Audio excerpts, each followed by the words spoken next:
안녕하세요. 10월 27일 화요일 새벽 예배를 하나님께 올려드립니다. 기도하십니다.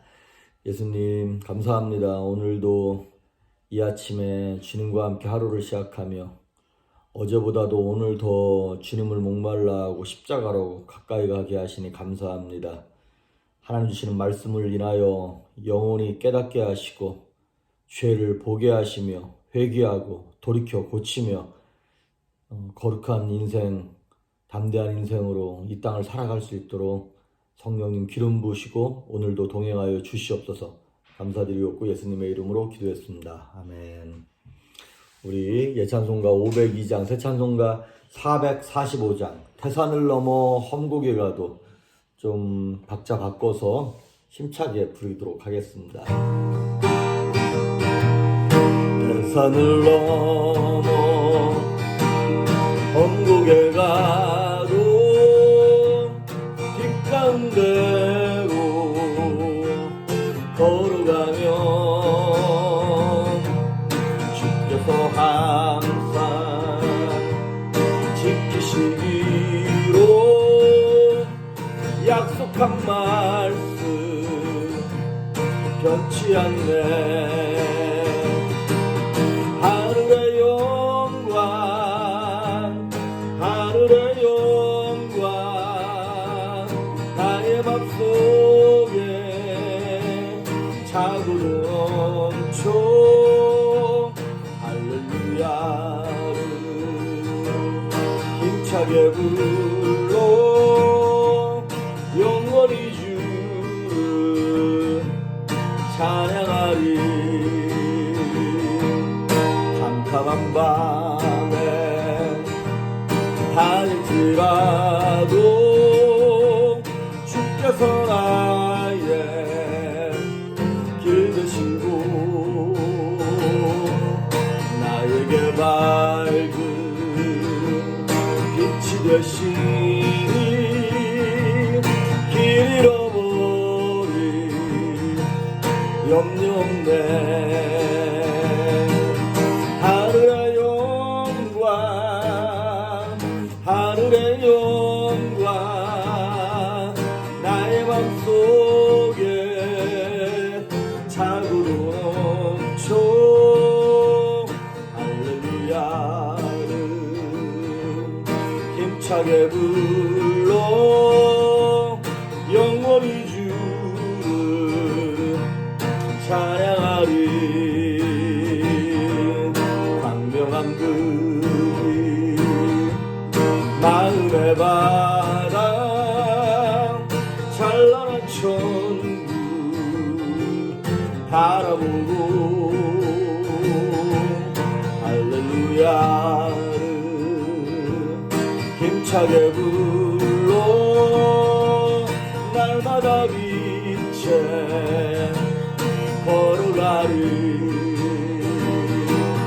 하늘의 영광 하늘의 영광 나의 맘속에 차고도 넘쳐 할렐루야를 힘차게 불러 영원히 주를 찬양하리.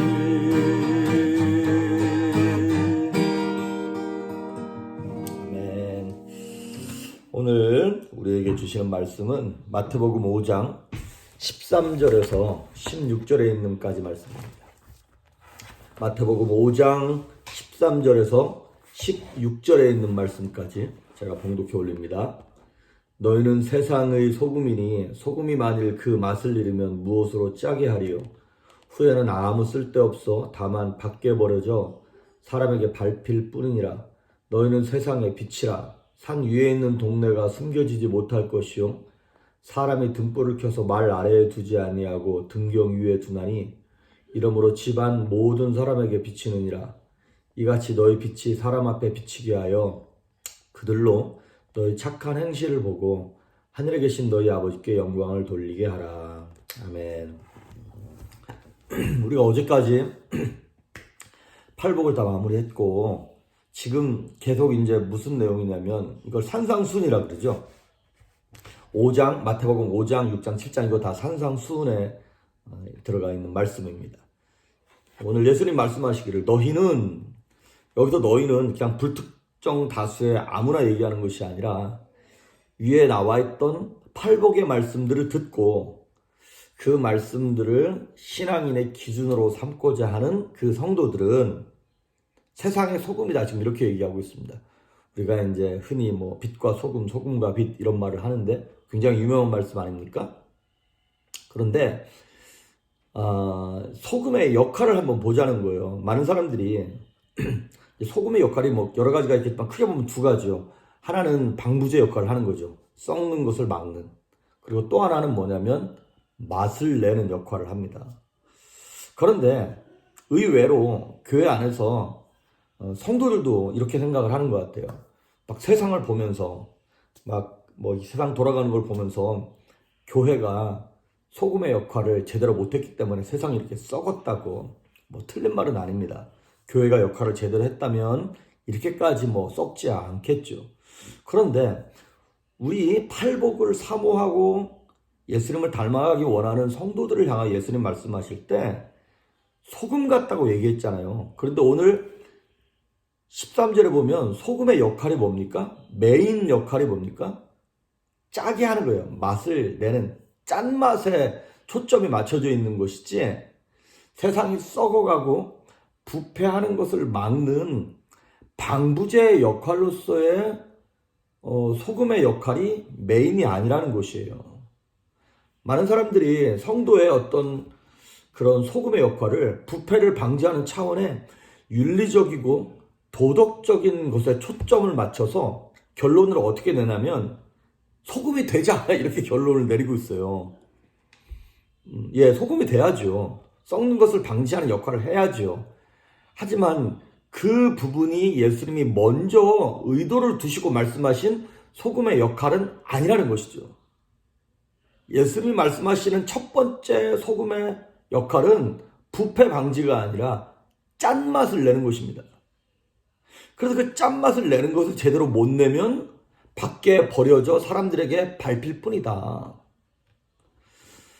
그러면 여러분, 이제 소금의 특징이, 여기서 오늘 본문의 특징이 있잖아요. 뭐라고 얘기하고 있냐면 세상의 소금이라는 거예요. 교회의 소금이 아니고 세상의 소금이다. 즉 흩어져서 맛을 내야 한다는 얘기죠. 그리고 여기 보면 여기는 나오지 않았지만 소금이라는 것이 언제 그 짠맛의 역할을 독특하게 하는 겁니까? 녹아내릴 때 짠맛의 역할을 하는 거잖아요. 어떤 음식에 들어가고 조직에 들어가고 어떤 그런 공동체 안에 들어가서 소금만 낼 수 있는 그 맛을 내야 할 때, 낼 때 그 조직과 공동체와 이게 제대로 맛이 살아난다는 것이죠. 우리가 설렁탕 같은 거 먹을 때 소금을 넣지 않습니까? 소금을 넣으면 설렁탕 본연의 맛이 훅 살아나는 것 아니겠습니까? 그러면서 소금 자체의 형체는 비록 없어지지만 소금의 정체성, 소금의 정신은 살아있는 거잖아요. 그래서 소금만 낼 수 있는 독특하고 유일한 맛을 내는 것. 자, 그러면 우리 성도가 세상의 다른 존재들과는 다른 교회, 성도들만 낼 수 있는 독특한 맛은 무엇인가요? 사회사업인가요?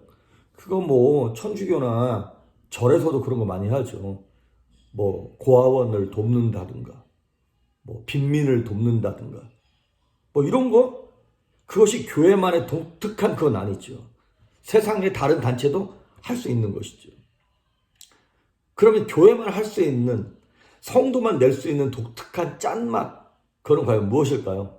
예, 두 개입니다. 예배입니다. 첫째는 예배고 두 번째는 전도입니다. 성도 본연의 이 소금으로서의 본연의 임무 첫 번째는 예배예요. 예배는 세상 사람들이 예배할 수 없죠. 하나님을 아버지라 부르면서 주님의 십자가 사건과 부활 사건을 찬양한다? 성령을 사모하면서 그분을 높여드린다? 이건 아무리 많이 공부한 사람도 할 수 없는 겁니다. 이거는 예수 믿는 사람들만 할 수 있고 교회라고 하는 공동체만 할 수 있는 거예요. 예배. 그리고 또 하나가 전도입니다. 우리는 교회라고 하는 것은 구원받은 사람들이 그 구원을 베푸는 기관으로서 이 교회가 존재하는 것이죠.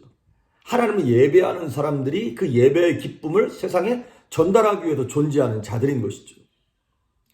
그러니까 우리가 뭐 소금의 역할을 하자 그러면서 세상에 나가서 뭐 대민 봉사나 사회사업이나 이런 거를 함으로 말미암아 소금의 역할을 하는 게 아니라는 것이죠. 그건 우리가 하나님을 예배하면서 자연스럽게 따라오는 바이 프로덕트 같은 것이지, 그거는 자연스럽게 열리는 열매 같은 것이지, 우리가 그거를 위해서 존재하는 자들은 아니라고 하는 것이죠. 똑같은 이유로 14절에 나오는 너희는 세상의 빛이라는 거예요.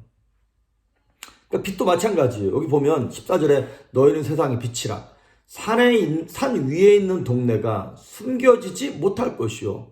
사람이 등불을 켜서 말 아래 두지 아니하고 등경 위에 두나니 이러므로 집안 모든 사람에게 비치느니라.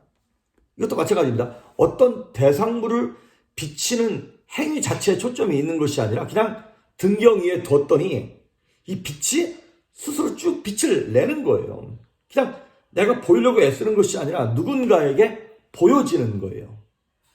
예루살렘을 얘기할 때 구약에 이렇게 얘기하는 거예요.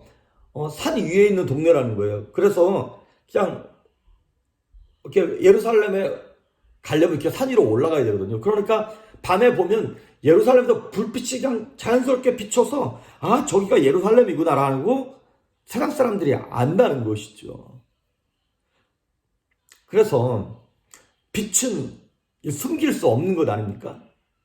그러니까 우리 성도가 그냥 사는 거예요.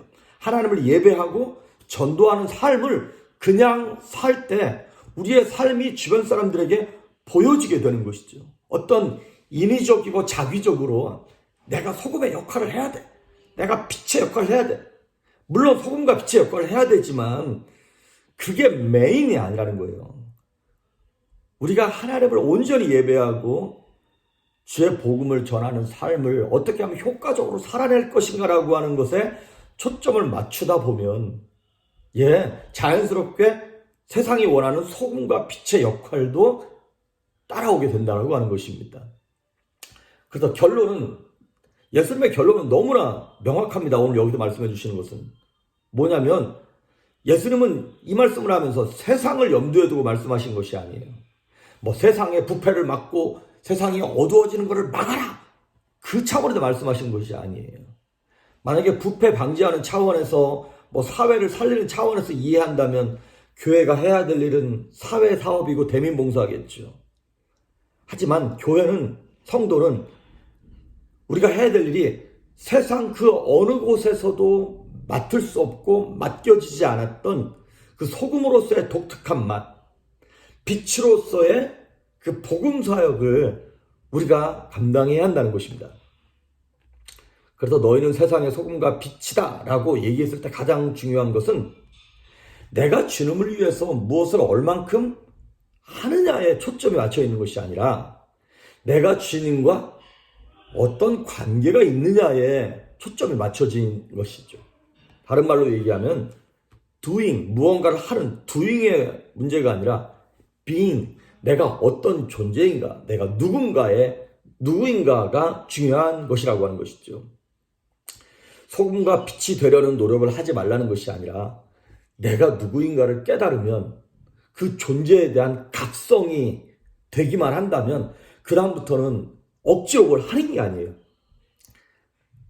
이것죠. 우리가 복음을 깨닫기 전에는, 율법에 매여 있을 때는 종이었어요. 그러니까 주인을 위해서 어떻게 하면 주인을 기쁘게 할 건가를 막 애쓰는 거예요. 그리고 조금만 잘못하면 혹시 주인한테 혼나지는 않을까.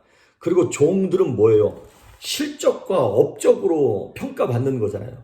그러니까 늘 두려운 거예요. 뭐가 없는 걸까요? 자유함이 없어요. 평안함이 없어요. 그런데 우리는 종이가 아니라 하나님과의 관계에서 자녀잖아요. 아들로서, 딸로서 그냥 이 땅의 삶을 누리는 거예요. 그러니까 우리 아버지가 회사 주인인데 내가 아버지 회사에 나가서 일을 해요. 그러면 종업원으로 일하는 아들은 없습니다. 자기가 이 회사 물려받을 주인인 것처럼 이제 겨우 회사 들어간데도 불구하고 주인의 관점에서 회사 전체를 본다 이 말이죠. 그래서 오늘 이 말씀을 이렇게 읽고 깨닫는 분은 깨달으시길 바랍니다. 제가 말집에 연애 없어도 더 어떻게 설명을 못 하겠는데 빛과 소금이라고 소금의 역할을 하면서 빛과 소금이 되는 게 아니라 이미 우리 그런 존재예요. 그래서 내가 하나님의 자녀로서 이 땅에서 치르는 희생이 아니라고 하는 것이죠. 희생이라 여기면 이 종인 거예요. 그런데 희생이 아니라 마땅히 해야 할 바를 하는 거예요. 그것이 기쁨이고 그것이 즐거움인 거예요. 마치 부모가 자녀를 위해서 이렇게 뭘 사주기 위해서 막 일을 열심히 합니다. 근데 그 일을 열심히 할 때 몸은 힘들지만 그 자녀의 학비를 대고 무언가를 사줄 때 마음이 얼마나 뿌듯하고 행복한지 모르잖아요. 그런 것처럼. 그래서 우리 애가 드리는 희생이 절대로 희생이라고 느껴지지 않는 거예요. 소금이 설렁탕 안에 들어가가지고 막 녹으면서 와 내가 이렇게 막 나를 희생한다 그렇게 생각하지 않아요. 자연스럽게 녹아 들어가면서 자신을 녹아내고 빛도 막 초 같은 거 보면 막 불을 밝히는데 자기가 녹는다라고 하는 느낌을 못 느끼는 거예요. 막 빛을 밝히면서 기뻐하고 즐거워하는 것이죠. 그렇습니다. 오늘 하루도 우리가 소금이고 빛이에요. 그러면 하나님의 일을 감당하면서 내 에너지를 쓰고 돈을 쓰고 마음을 들이잖아요. 시간을 들이잖아요. 그것이 절대로 희생이라는 느낌이 안 들고 그 사라지는 것이 기쁨이고 즐거움인 거예요. 나는 사라지고 예수로 사는 사람들, 나는 죽고 예수로 사는 사람들, 이것이 바로 팔복의 그 복을 누리는 사람들이 삶 속에서 자연스럽게 녹아내리는 것이죠. 그래서 바라기는 오늘 여러분의 존재를 점검할 수 있기를 바랍니다. 나는 종으로서 하나님을 예배하고 섬겼는가? 아니면 자녀라고 하는 그 존재를 제대로 깨닫고 오늘 하루 내게 주신 그 날들을 기쁨으로 즐거움으로 살면서 주변을 살리는 소금처럼 빛처럼 정말 하나님의 자녀로서 오늘도 승리하고 평안하고 희생이 절대로 희생이 아니라 기쁨되고 행복함 될 수 있기를 주의 이름으로 축복합니다. 기도하십니다. 예수님 감사합니다. 팔복의 그 은혜를 누리는 주의 자녀들이 오늘도 내가 소금이고 내가 빛인데 억지로 소금의 역할을 하고 빛의 역할을 하는 자들이 아니라 하나님과의 관계 속에서 그 생명이 그대로 흘러들어와 그 넘치는 능력과 은혜와 행복함을 주변에 기쁨으로 나눠주면서 내가 뭘 보이기 위함이 아니라 저절로 보여지는 그러한 은혜로운 삶, 승리하는 인생을 살아갈 수 있도록 오늘도 동행하시며 성령 충만함으로 함께하여 주시옵소서. 감사드리옵고 예수님의 이름으로 기도했습니다. 아멘.